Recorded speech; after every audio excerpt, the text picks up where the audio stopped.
Pulse News. Aujourd'hui, nous vous informons d'une attaque terrible dans l'ouest de l'Ukraine. 2 immeubles d'habitation de 9 étages ont été touchés par des missiles et des drones russes, faisant des dizaines de morts et de blessés. Dans la nuit du 18 au 19 novembre 2025, les forces russes ont lancé plus de 470 drones et 48 missiles sur l'Ukraine, notamment dans les régions occidentales de Ternopil, Lviv et Ivano-Frankivsk.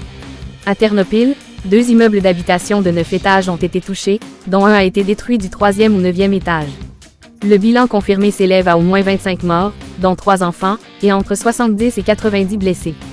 Les équipes de secours travaillent sans relâche depuis la nuit dernière.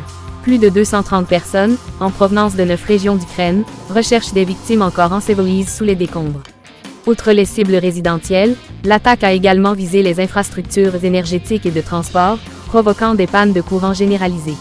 L'immeuble touché était situé à des centaines de kilomètres de la ligne de front, ce qui laisse croire que l'opération visait non seulement des objectifs militaires, mais aussi à semer la panique parmi les civils. Le président ukrainien, M. Volodymyr Zelensky, a accusé la Russie de détruire délibérément des vies civiles et a appelé ses alliés à réagir. Renforcer le soutien à la défense aérienne ukrainienne. La communauté internationale, y compris les organisations de défense des droits de la personne, a averti que le bombardement de zones résidentielles pourrait constituer un crime de guerre. Les frappes sur les immeubles d'habitation et les infrastructures civiles causent non seulement des victimes directes, mais ont aussi des conséquences à long terme. De nombreux résidents perdent leur logement, doivent évacuer en hiver et les réseaux d'électricité et de chauffage sont perturbés à l'approche de la saison froide.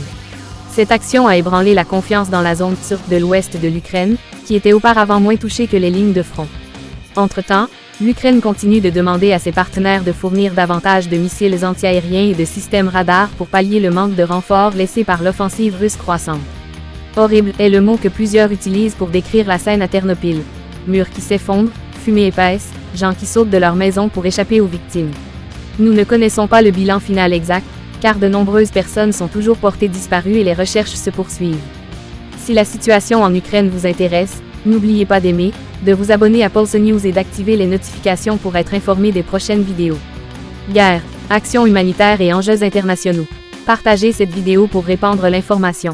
Merci d'avoir regardé. À bientôt pour une nouvelle vidéo.